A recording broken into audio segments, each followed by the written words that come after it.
In the heart of the 8th century, as the ancient world pulsed with ambition and empires jostled for dominance, the fate of Central Asia hung in a delicate balance. The year was 751 AD, and a remote river valley on the fringes of the known world was about to become the stage for a confrontation that would forever alter the course of history. This was the Battle of Talas, a clash not only of armies, but of entire civilizations, one that echoed through the ages and left its mark on the very fabric of global culture. At the center of this epic-defining moment stood two mighty empires. On one side, the Tang Dynasty of China, at the height of its power, radiating wealth, cultural sophistication, and military prowess. The Tang emperors saw themselves as heirs to a centuries-old legacy, guardians of a civilization that had mastered art, philosophy, and governance. Determined to secure their western frontiers, they had pushed deep into Central Asia, seeking to control the lucrative trade routes that threaded through the Silk Road, a sprawling network connecting the great markets of China, Persia, Arabia, and Byzantium.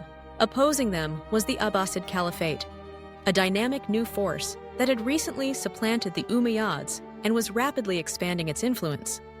The Abbasids brought with them not only the fervor of a rising Islamic civilization, but also a keen interest in commerce and culture. They sought to extend their reach into the heart of Asia, where the Silk Road's riches beckoned, and alliances with local tribes could tilt the balance of power. Between these two giants lay the steppes and mountain passes of Central Asia, a land of shifting allegiances, inhabited by fierce nomadic peoples and contested by rival states. Chief among the local powers were the Karluks, a Turkic confederation whose skill in battle and strategic location made them coveted allies. It was in this crucible of ambition and intrigue that the stage was set for confrontation.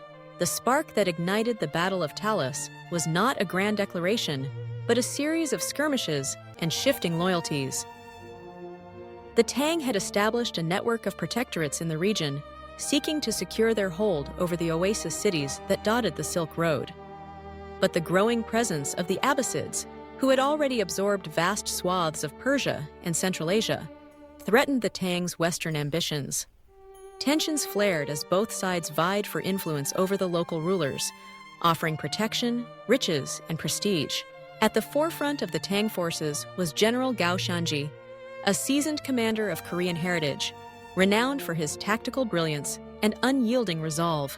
Gao had earned his reputation fighting in the harshest of conditions, leading campaigns that extended the Tang's reach into far-flung territories. His army was a formidable blend of Chinese infantry, Central Asian cavalry, and skilled auxiliary troops, a testament to the cosmopolitan nature of the Tang's frontier forces. The Abbasids, for their part, marshaled an equally impressive host. Their army was commanded by Ziyad ibn Salah, a capable leader entrusted with safeguarding the Caliphate's interests in the east. The Abbasid ranks swelled with warriors drawn from across the Islamic world, Arabs, Persians, and Turkic allies, united by faith and the promise of victory. Among their most important partners were the Karluks, whose cavalry could tip the scales in the open plains of Central Asia. As the rival armies converged near the banks of the Talas River, anticipation crackled in the air.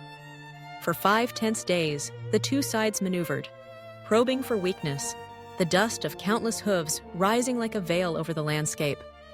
The battle that ensued was brutal and chaotic, with neither side able to secure a decisive advantage. Spears and arrows flew, swords clashed, and the shouts of commanders echoed across the steppe. The outcome hung in the balance, as each army sought to exploit the other's vulnerabilities. Then, in a moment that would change the tide of history, betrayal struck. The Karluks, who had initially fought alongside the Tang, suddenly turned on their former allies. In a calculated move, they defected to the Abbasid side, unleashing a devastating attack on the Tang's flank. The impact was immediate and catastrophic. Surprised and surrounded, the Tang forces faltered. The lines broke, and panic rippled through the ranks.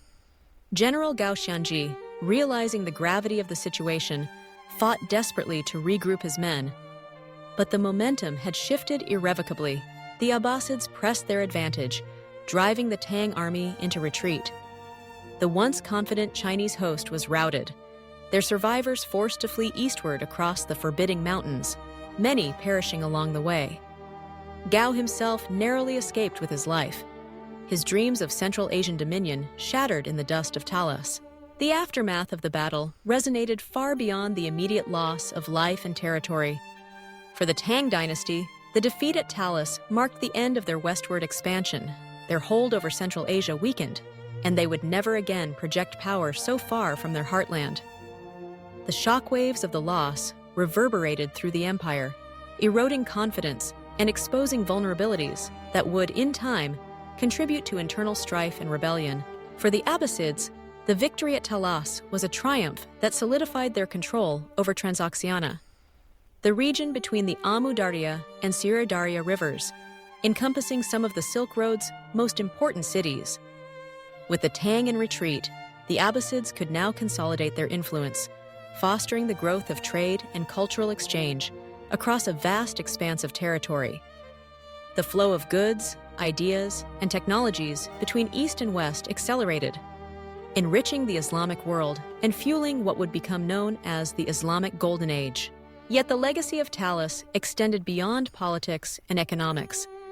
In the aftermath of the battle, the Abbasids captured a number of Chinese artisans and craftsmen among the prisoners of war. Among them were papermakers, keepers of a closely guarded secret that had, until then, been the exclusive domain of China. The art of papermaking, refined over centuries, offered a revolutionary alternative to the cumbersome parchments and costly vellums used in the West. Recognizing the potential of this innovation, the Abbasids adopted and perfected the techniques of papermaking, establishing workshops in cities such as Samarkand and Baghdad. From these centers, the technology spread rapidly throughout the Islamic world, transforming the production and dissemination of books, documents, and scientific treatises. Paper was lighter, cheaper, and more versatile than its predecessors, fueling an explosion of literacy and scholarship. Libraries flourished, knowledge circulated more freely, and the Islamic civilization became a beacon of learning, preserving and expanding the intellectual heritage of the ancient world. Eventually, the secret of papermaking would filter westward, reaching the courts of Europe and ushering in a new era of communication and record-keeping. The ripple effects of this innovation would shape the Renaissance and the modern world, underscoring the profound impact of cultural exchange. Even when born from the crucible of war, the Battle of Talas, then, was far more than a military engagement. It was a pivotal crossroads where empires collided, cultures intermingled, and the seeds of transformation were sown. The ebb and flow of power along the Silk Road would continue, as would the migrations and interactions of peoples. But Talas stands as a singular moment, a turning point when the destinies of East and West were forever intertwined. As we reflect on this distant battle, we are reminded that history is shaped not only by the clash of armies, but by the movement of ideas, technologies, and peoples across the tapestry of time.